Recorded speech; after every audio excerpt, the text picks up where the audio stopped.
Good afternoon, church, and happy Sabbath.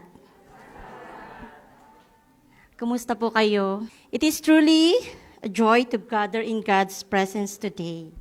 I would like to welcome everyone here in church and also those who are worshiping with us online. Also, we have some visitors po dito. We would like to request sa mga visitors po natin na kung pwede pong tumayo kayo pag nabanggit po yung name nyo. And sa mga kapatid po na malapit sa kanila, i-welcome po natin sila and kamayan din po. Okay. Brother Vincent Nepomuceno, Sister Eden Nepomuceno, and Brother Emmanuel Jude Nepomuceno. Welcome po sa Filipino Church. And meron pa po, Brother Leo Sugitan and Sister Vilma Sugitan. Welcome po sa Filipino Church. And Salamat po, Pastor, for encouraging us to be missionaries in our own places. While marami tayong mga manggagawa at mga kapatid na lumilipad ng ibang bansa para maging misyonero, baka yung next door lamang natin ay abutin natin pang maihatid natin ang mabuting balita sa kanila. Ito ang unang pagkakataon pagkatapos ko kayong iabot kay Pastor Alex na magsalita sa divine service pagkatapos ng halos ang bilang ko ay 9 na buwan. Hindi ko alam kung na-miss nyo ako o masaya kayong hindi ako nagagala dito sa pulpito. Hindi ko alam kung masaya na nakita ninyo ako o nalungkot kayo nung nakita ako. But I praise the Lord to be able to see many of you and the rest of you still worshiping with us and worshiping the Lord online just the same. The only thing that pains me heavily in my heart and for your blessing ay hindi ko kasama most of the time ang wife ko kada Sabado sa pag-worship. Suddenly, the whole dynamic of worship shifted and it changes. And you are blessed that she is with you. I bear the pain and suffering. Pero hindi na magtatagal, kukunin ko na din siya sa inyo para naman, masaya naman ako kapag naroon ako sa Balestier, Maranata, Chuanho, naroon ako sa Jurong. Pag nakikita ko yung misis ko, na-encourage naman ako.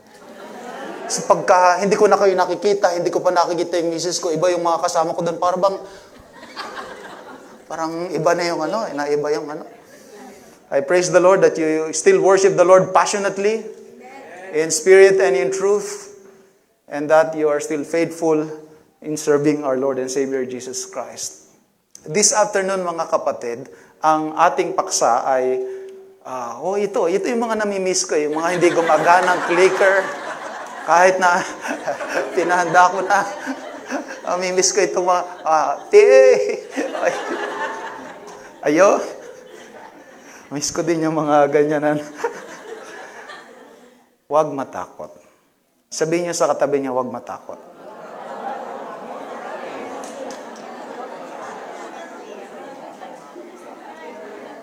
Sa buhay, ang daming nakakatakot. Ang future nakakatakot. Ang ekonomiya minsan ay nakakatakot.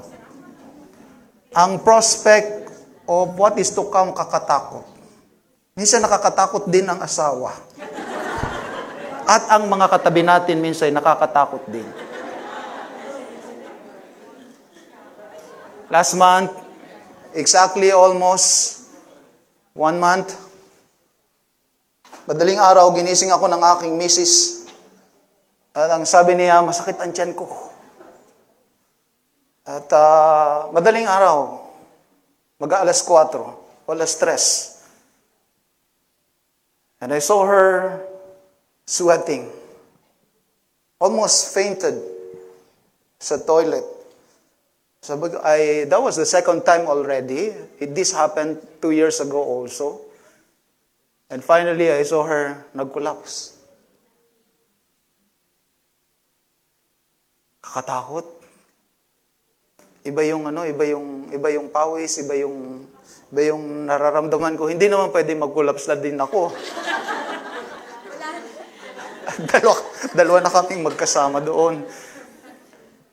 So, early in the morning, madaling araw, kung ano yung suot ko, nakarating kami ng emergency room. At nagstay kami doon. Yun pa naman yung umaga hanggang hapon na ang meeting ko magsisimula dapat ng 9 a.m., matatapos ng 6 p.m. 5 o 6 na meeting na magkakasunod na importante pa naman yung role ko sa meeting ko sa umaga. I have to inform the officers, mga kapatid, pasensya na kayo, ako ay narito sa emergency room. Paano ka? Hindi ako. Aking misis. At times, you cannot control what will happen in your life. You can only respond to it and pray that the Lord will do things for us. Ang yari din yan dun sa assignment for preaching ko ngayong hapon. Ito pong talata na ibinigay sa akin ay assignment ko galing sa ating pastor. Jesus was preaching. Jesus was teaching. He was busy talking to people. Then suddenly, sabi ng banal na kasulatan sa Mark chapter 5, a certain man by the name of Jairus, a ruler of the synagogue, came to him with his requests, with his dilemma and these difficulties, begging because his daughter, later on the Bible has given us the age of the daughter, only 12 years old. Let's take it from him himself. He said, approaching and pleading Jesus desperately, sabi niya, my little daughter lies at the point of death. Death seems to be final, unavoidable, inevitable, inescapable. Something that we all don't want to happen to us. But whether you like it or not, it will come upon us. Kahit na vegetarian tayo, nag-exercise tayo, nagra-run tayo, kahit na ayaw nating mamatay, mamamatay pa rin tayo. Sabihin nyo nga sa katabi nyo.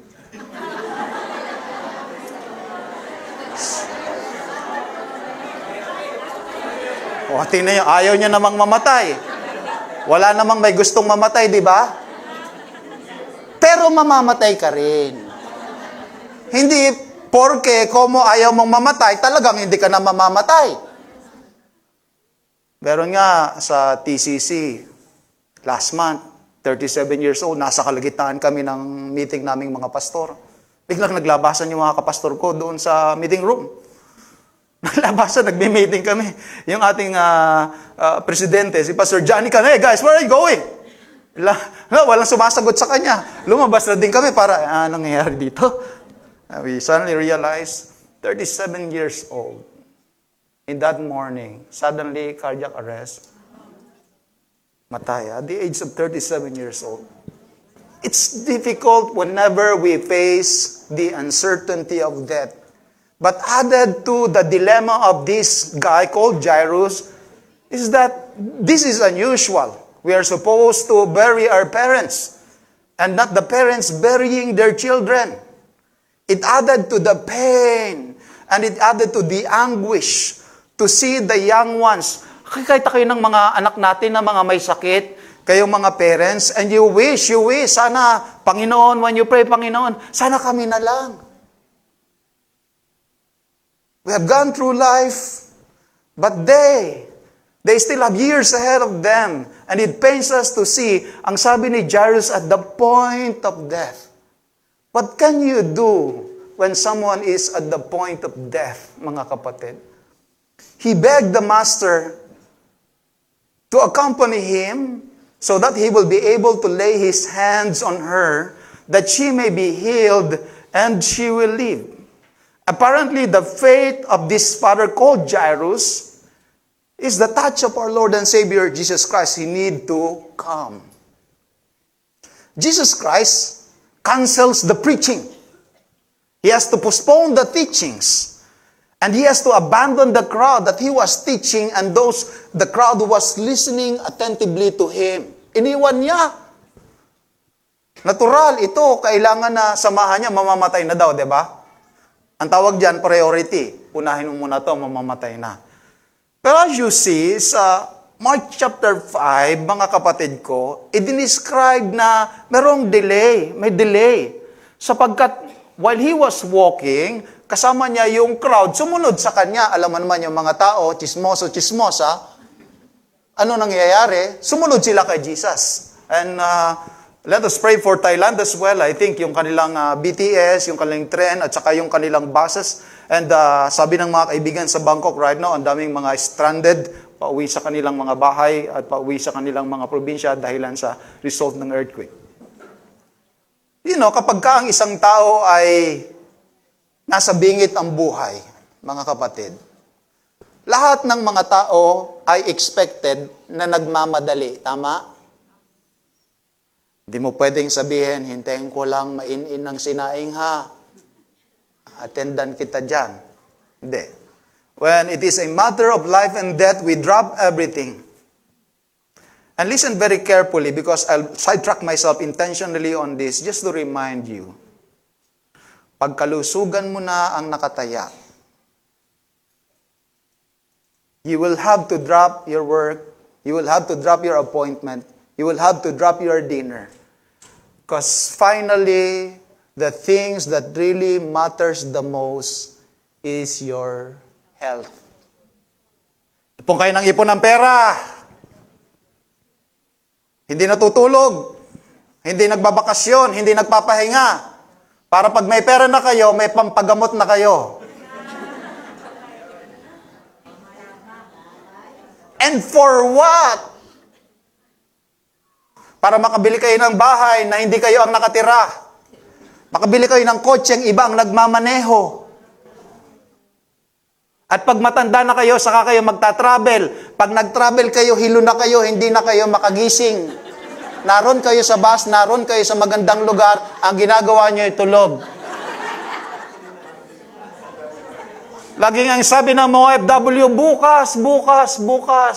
Kaunting ipon pa, kaunting sakripisyo pa, kaunting overtime pa, kaunti pa, hanggang hindi mo napansin, nahulog ka na sa bangin ng kawalan ng kalakasan, ng kawalan ng kalusugan, hanggang mapansin mo, lahat sila'y nagsipag-asawa, lahat sila'y masasaya, may pera ka nga, pagkatapos, malungkot ka naman. Tingnan niya ang katabi niya.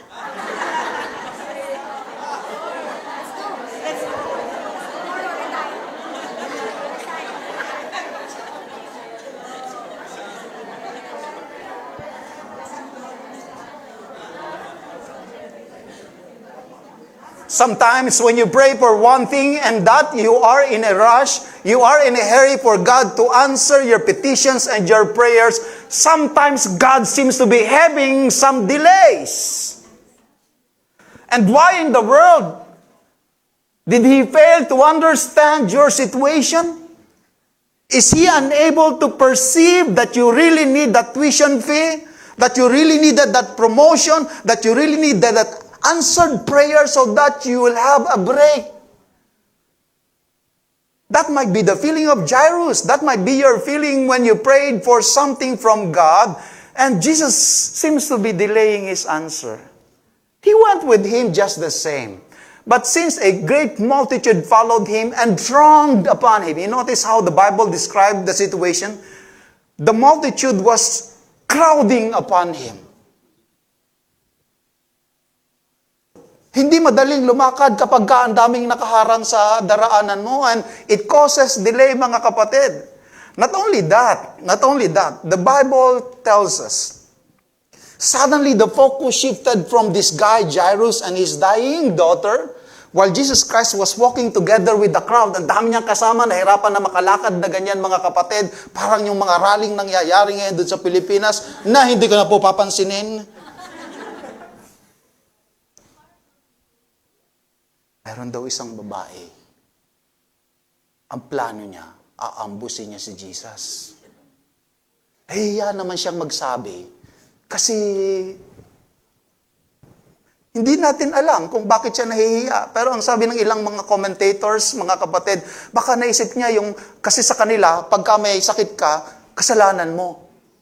So nahiya siya na, alam mo na yun, maghingi pa siya ng favor kay Jesus, alam niyang may atraso naman siya kay Jesus, alam niyang marami siyang pagkukulang kay Jesus, hindi na lang ako magsabi kay Jesus, mahawakan ko lamang the hem of His garment, ang laylayan ng kanyang damit, yun lang mahawakan ko, hindi ko na siya babagabagin. It may be very embarrassing.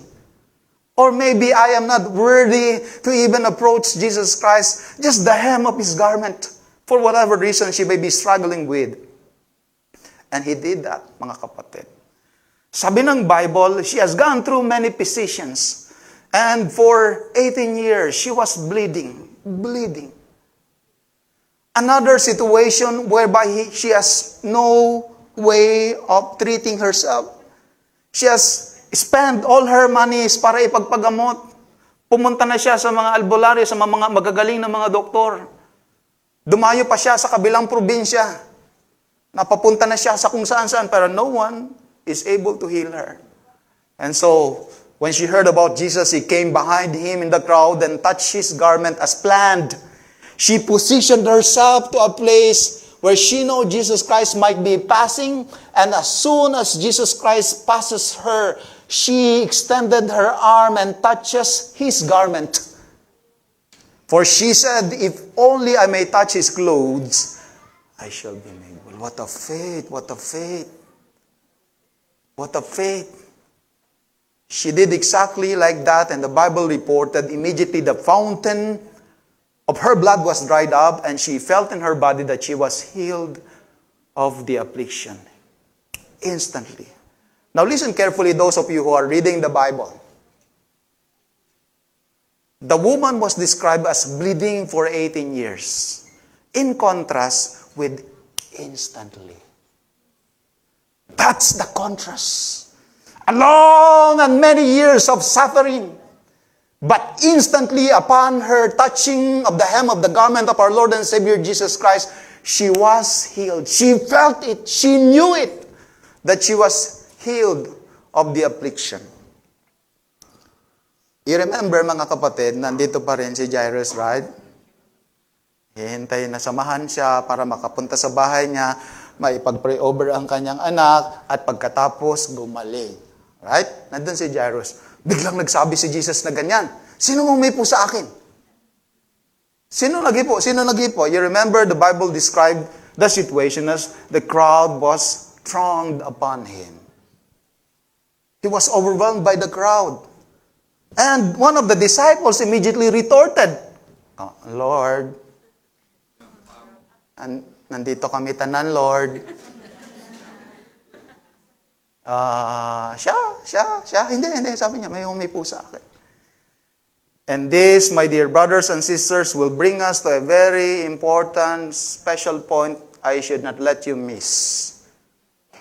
The crowd was all about Jesus Christ. They were rubbing shoulders with Him. They were walking with Jesus. They have seen Jesus. They are seeing Jesus. They are journeying with Jesus. They are touching Jesus. But apparently, from this narrative, only this woman received healing. Only this woman was made well. Why? Because this woman, when she drew close to Jesus Christ, she did it with intentional faith. Pwede tayo lahat magsimba kada Sabado. May uuwi ditong pinagpala. May uuwi ditong mainit ang ulo. May uuwi ditong binago ang buhay ng Panginoon. May uuwi ditong parang walang nangyari. May uuwi ditong napatawad ang kasalanan. May uuwi ditong dumami pa ang kasalanan dahil pinansin niya ang mic, pinansin niya ang PA, pinansin niya ang kumanta, pinansin niya ang gitara, and he have missed expectations. Be very careful, my dear brothers and sisters, what you do when you draw closer to Jesus Christ. You may be here this Sabbath. You may be holding the Bible. You may be reading the same verse, listening to the same preaching. Ngunit ang sabi ng Hebreo, Kapitulo 3 at Kapitulo 4, hindi nila pinakinabangan dahil walang pananampalataya. What's happening to you today? Have you prayed to God when you knelt down earlier in faith? Have you sung the song in faith? Have you meditated through the Bible verses in faith? Are you listening in faith, believing that God was trying to break through your followed, hardened heart so that His words can be planted and it can flourish and bear much fruit? That is your choice. They were crowding upon Him.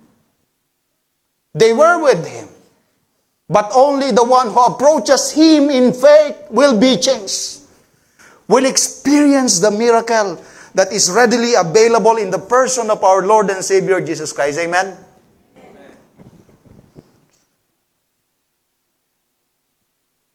Mapit na yung babae dahil sabi ng Bible verse, nahiya na siya ba? Kasi ang dami ng tanong, sino humipo sa akin? Ayaw niya lang sana, gusto niya lang sanang manahimik na lang sana siya mga kapatid. But she was forced because of the situation. Alam naman niya, siya naman yung humawak sa ating Panginoong Hesus. Nagsabi siya na ganyan, it is me, Lord. Ang sabi niya ganyan. Look at how the woman was described, fearing, trembling, knowing what had happened to her, came and fell down before Him and told Him the whole truth. And He said to her, "Daughter, your faith has made you well. Go in peace and be healed of your affliction." Fearing, trembling. Babalik ulit kayo dun kay Jairus, ha? Andun si Jairus, di ba? Have you attended this kind of meetings when you want to draw closer to Jesus Christ? Parang ang daming distraction, ang daming diversion, ang daming delay. Parang tagal-tagal mo na, hindi pa niya sinasagot. Ang simple-simple lang naman para sa Diyos, yung pinagpe-pray mo. Kotse, bahay lang naman, at saka jowa. Mahirap ba yan, Lord? Dami-dami naman dyan, di ba? Bakit kahit isa lang naman sa akin? I remember na nagpe-pray pa ako ng magkakotse years back. Panginoon, sabi ko, Panginoon, ang daming kotse, isa lang sa akin, isa lang. Bumili ako ng sticker sa kotse, yung Voice of Prophecy. Panglagay sa bintana ng kotse, doon sa window, di ba? Sticker.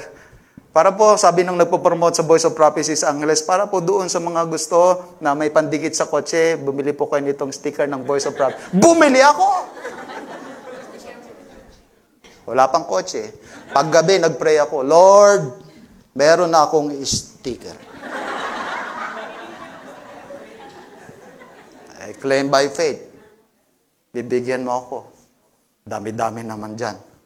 Isa lang naman yung hinihingi ko po. Amen? The woman approaches the Lord in all His power and ability. He can give, He can.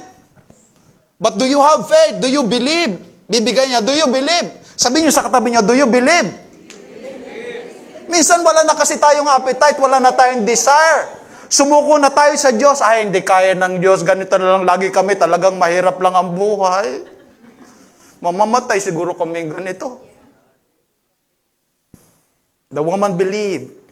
And God, Jesus Christ, had compassion upon her and her malady. Pagkatapos mga kapatid, nag-uusap sila, ganyan. Malamang, iba pa, wow, ganun pa. Nakisama pa sila dun sa usapan na, wow, gumaling. Wow, praise the Lord, very good, ganyan. Ay, kilala ko to, ganyan. De, nakatenga sila doon, nakatigil. Tandaan nyo, may mamamatay na 12 anyos. Nandun si Jairus. Ngayon, pause for a while. Tingnan nyo ang itsura ni Jairus. Tingnan mo ang mukha niya. Thankful ba siya na merong gumaling dito, ganyan?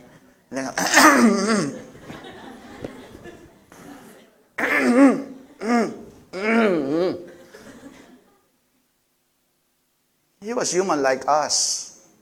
We are impatient. And for good reasons, we wanted God to do something for us. Then, the news reaches the crowd. A guy from the ruler's house, that is Jairus, approaches the crowd and said, sabi niya ganyan, "Your daughter is dead. Why trouble teach her any farther?"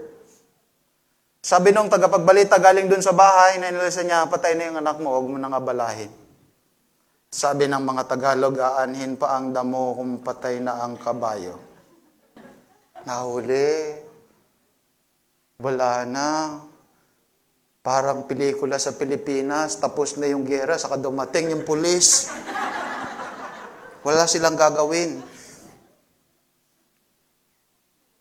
Okay pa kung medyo lumalaban pa. Life goes up, life goes down. You go through like a roller coaster ang buhay. Ang ibig sabihin niya, buhay ka pa. Amen? Sabihin niyo sa katabi niya, buhay ka. Kaya may akyat, minsan may napakababa, may akyat, minsan baba, may akyat, minsan baba, aakyat ulit, nakapa. Kaya buhay yan eh. Pag gusto mo, Panginoon, gusto ko sana yung peace, yung dire-diretso lang ba, yung kalma lagi. Yan ang itsura niya, no? Yan. Diretso lang. Babantayan niyo yung mga pinagpe-pray niyo. Iingatan niyo. Baka sabi, Panginoon, bigyan mo naman ako ng peace. Super peace. Ay, nilalagay nila sa bato mo, rest in peace.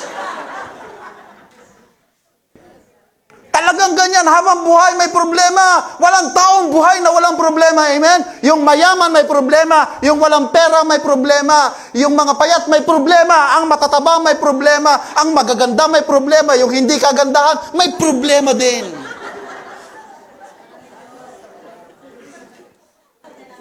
Yung nakaka-travel, may visa, may problema.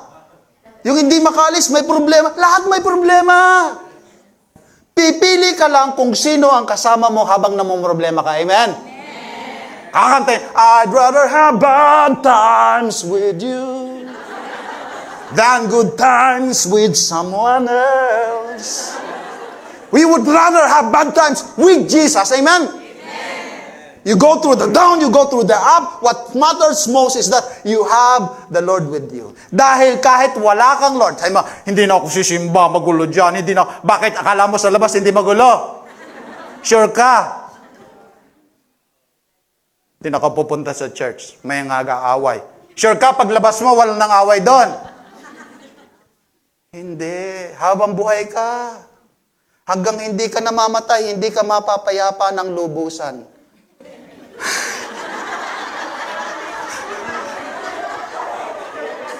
Hanggang tanggapin mo ang prinsipe ng kapayapaan si Jesus. Isaiah 9:6. Amen? Jesus is the Prince of Peace. It is not your surrounding. It is not what's happening to you. It is who is with you. Kasama mo siya. Kaya yung mga apostol na bagyo ng katakot-takot kasama naman nila si Jesus sa bangka. Ay, doon sa labas ng bangka, may bagyo din, wala pang Jesus. Pipili ka lang kung saan ka nahihirapan. Lahat yan may hirap. Pero pagkasama si Kristo, kahit hirap, nasarap. Maniwala kayo. Tiwala kayo. Kahit mahirap, nasarap. Wala na lang tayong maraming time so tatapusin na natin. Baka hindi na ako invite ni Pastor Alex. Haba pa lang mag-sermon ito si Pastor Iga, sabi niya. Finally, when all things seems to be lost, and when finally this ruler called Jairus has hit the wall, the bottom, and there's nowhere else to go, nang wala na, it seems to be the end. Ano ba magagawa mo sa patay? Wala na, and sabi ng mga kasama niya, wag na nating i-bother si Jesus Christ. Sabi niya, patay na. Marahil sabi ni Jairus, pag nag-sink in na yung lungkot, yung sakit, ng paghiwalay, ng pag-asang suddenly was dashed into pieces. Yung buntong hiningang tanging ang Diyos lamang at ikaw ang nakakaintindi. Ang luhang dumadaloy na hindi nila naiintindihan, ngunit batid ng Diyos. Suddenly nanginig ang kanyang laman, nanlamig ang kanyang katawan, at dahan-dahang bumalong ang luha na hindi niya mapigilan. Nakita ni Jesus. And as soon as Jesus heard the word, as soon as he heard the word, this word could not stay long. As soon as Jesus heard the word that was spoken, he said to the ruler that was Jairus who heard the bad news just now, do not be afraid. Pwede niyo ba sabihin sa sarili niyo, do not be afraid. Only believe. In vernacular, what Jesus Christ was trying to say is this: don't worry. I got you. I'll fix it. I'm on top of this situation. Do you think that I am only a healer? I got this. Sabi niya. Only believe. Tapikin niyo nga yung mga katabi niya, sabi mo, only believe. Minsan nakulangan na tayo ng tiwala kay Jesus ba? Nagtiwala na tayong masyadong malaki ang problema, hindi na niya kaya ito. O di kaya naman, dead end na, wala na siyang magagawa. When situations spiral out of control, and it seems that you hit the wall and it is the dead end. Pag wala ka nang magagawa, may magagawa pa siya. Pag wala ka na, meron pa siya. Pag ubos na ang lakas mo, malakas pa siya. Pag walang-wala ka na, marami pa siya. Only believe. The worst thing that could happen to your life is that you believe too much on your own strength or power, or you believe too much sa problem. But Jesus Christ appeals to you this afternoon. Only believe. Magtiwala ka. Di ba sabi, wag na daw sumama kasi patay naman na. Sabi ni Jesus, sumbalatay, I got this. In vernacular, as if he was saying, I'm on top of this. I'll fix this. Sumama pa rin siya. Di ba ang instruction, huwag nang pasamahin, di ba? Hello? Yung naisip nyo, kasama ko pa ba siya? Ay, kung kasama ko siya, bakit napakahirap ng buhay? Bakit hindi nagaling? Kung kasama siya, ba't nagkamalas-malas? Kung kasama ko talaga ang Diyos, bakit ganito, Panginoon? Parang walang nangyayari, hindi ka nakikinig sa aking mga hinihiling. Kung kasama ko siya, kasama mo siya. Hindi porke nahihirapan ka, ibig sabihin, hindi mo na siya kasama. Meron siyang tamang panahon, tamang pagkakataon, gagawin niya. Baka hindi pa ngayon, pero ensure mo lang kasama mo siya. Amen? Dumating siya sa bahay, kasama siya. Kasama pa rin yung crowd. Malamang kasama na din nila yung woman bleeding for 18 years. Nandun na din. Kasama din. Alam nga naman, uuwi pa yan. Interesting to. Sama na din tayo. Pagdating niya, mag-iiyakan na yung mga tao. Pagka pangatlong araw, pang-apat na araw, kita niyo yung mga ini-interview sa GMA, ABS-CBN, pag pangatlong araw, pang-apat na araw, wala nang luha eh. Diba? Pero yung kamamatay lang, kani-kanina lang nangyari. Talagang ang luha niyan, mga kapatid. Nag-chaplain ako sa Manila Adventist Medical Center for 6 months. Tinatawag kaming mga pastor sa panahong mamamatay, kamamatay, o malapit ng mamatay. Kikita namin ang luhang bumabalong sa mata ng mga kapatid kapag nasa harap mo pa ang bangkay. Dahan-dahang lumalamig sapagkat dahan-dahang nawawala ang init sa kanilang katawan. At para bagang, this is the end. Lahat na nag-iiyakan. Lahat na ay malungkot, parang katabi mo, ganyan. Pagana ang mga mata, paus na, kung pwede lang maglupasa, hindi na makausap, may ibang nag-collapse na, yung binibigyan ng tubig, hindi na nga makahingay, lalagyan pa ng tubig. May masamang balak eh. Tapos sabi ni Jesus, ano tong kaguluhan ito at saka mga pag-iyak na to? Why this commotion and weeping? The child is not dead but sleeping. Sabi niya ganyan. O tinuya naman siya. Sabi niya, may something si Jesus. May They ridiculed him. But when he had put them all aside, and this is very important, let me just linger to this before we finally conclude. Sabi niya, palabasin mo yung mga nag-iiyakan. Palabasin mo din yung mga nang-iinsulto. Palabasin mo yung mga hindi sumasampalataya. Hindi natin pwedeng isama dito sa loob. They ridiculed him, but when he had put them all outside, who? The ones who ridiculed him. Mga kapatid, babawasan niyo ang buhay niyo ng mga taong hindi sumasampalataya. Yung mga negative, pessimistic. Huwag niyo isasama sa lakad niyo araw-araw. Yung baga gusto mag-exercise ako, hindi. Di ka napapayat. Di ka napapayat. Kahit na anong gawin, di ka napapayat.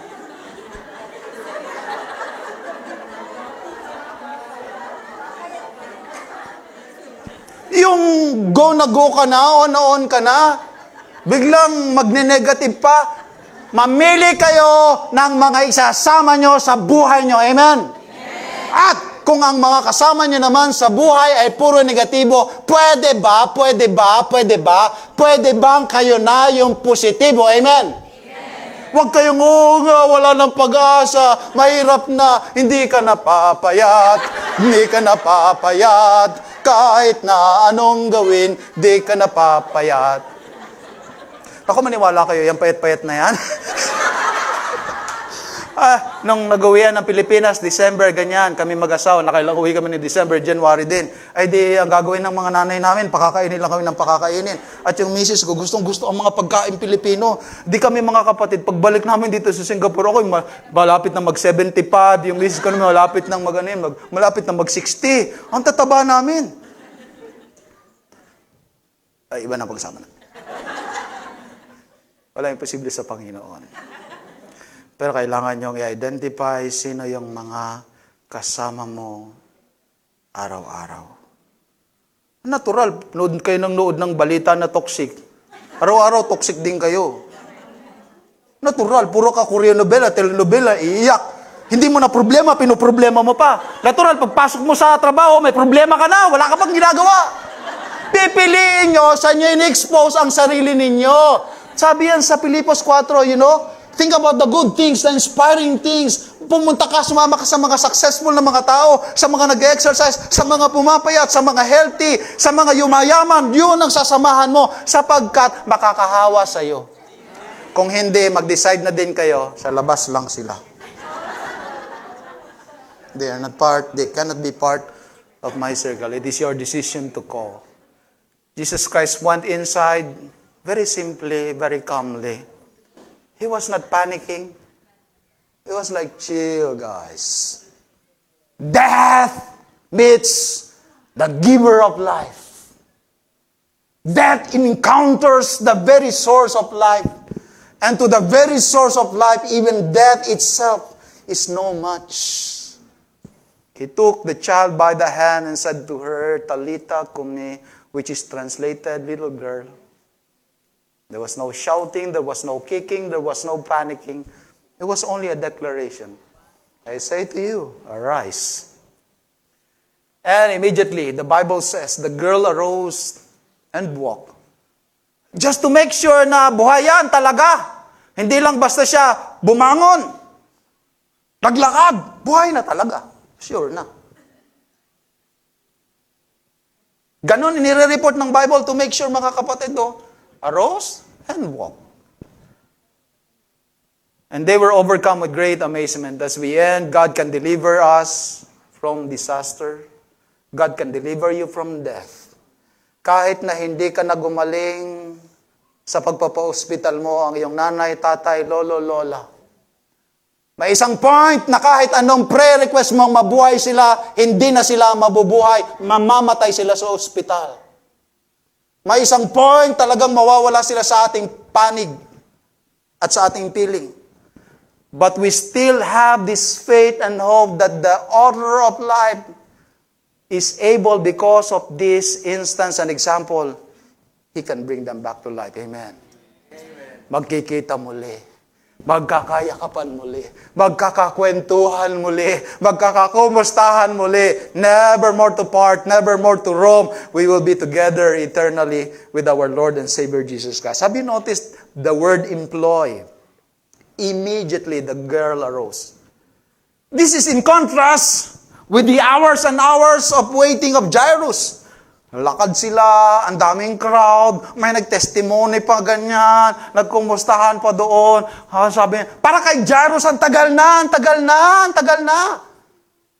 The Bible says, immediately, when the time comes, immediately, the Lord will make it happen. Amen. Yung jowa na kailangan mo. Yung promotion na pinagdarasal mo. Yung break na iniiyakan mo. Yung blessing na pinagpupuyatan mo. Yung change na akala mo hindi na darating. Stick with Jesus, journey with Jesus, walk with Jesus, stay with Jesus. Because with Jesus, mabilis lang yan. The woman was only seeking for a little, even of no attention. But Jesus Christ gave her the full attention. Di ba gusto niya lang mahipo lang sana yung kanyang garment para hindi na siya mapansin? Yun lang ang gusto natin maliit lang. Pero binigay niya sa kanya ni Jesus malaki. Ang gusto niya lamang ni Jairus, mga kapatid ko, pagalingin ang kanyang anak. Ang gusto pala ng Diyos, buhayin ang kanyang anak. The woman was looking for something so minor and so simple. Jesus gave her more. Jairus was looking for something simple, a healing. Jesus can give him and has given him more. Yung pinagpipray nyo, maliit lang sa Diyos. Kaya pala minsan natatagalan na delay. Gusto kanyang bigyan ng mas malaki. Pag ready ka na, mas maganda. Pag marunong ka na magluto, magkakaasawa ka na. Marunong ka na mamlansya. Natural, hanap pa nakahat ng asawa. Ikaw nga puro noodle lang kinakain. Paano kayong dalawa? Diba? While through the delay, you learn to be patient. You learn to trust the Lord. Pwede ka nang pagkatiwalaan ng Diyos. You want something small, Jesus wanted to give you bigger and better things. They have settled for the funeral. Jesus throws them a party. Ready na nila yung kabaong Kumontak na sila sa sa funeral parlor. Paparating na yung mag-iimbalsa mo. Dala-dala na nila yung mga ilaw, pati yung carpet. Tumawag na sila sa flower shop. Handa na sila for funeral. Wait! Anyan si Jesus. And instead of having a funeral, they ended up with a party. He can turn your mourning into praising. You may be in the hallway today. You may be in the morning. You may be suffering and in pain today. Hang on with Jesus. Stick with Him in the journey. Because He can turn our biggest worries into our biggest praise. Do not fear the difficulties you may be encountering. Do not fear the delays. Do not fear even death. With us is Jesus, who is able to deliver us from all of this. May you receive the message. May you go out of this place not fearing, because Jesus is with you, and He has no plan to abandon you and to leave you on your own. Tatawagin ko yung praise team. Pakakantahin natin sila, kakanta din tayo. At aawitin natin sa Panginoon. Siya ang ating kanlungan sa panahon, lalong-lalo na ng pangangailangan. Shall we all rise and we will sing under His wings?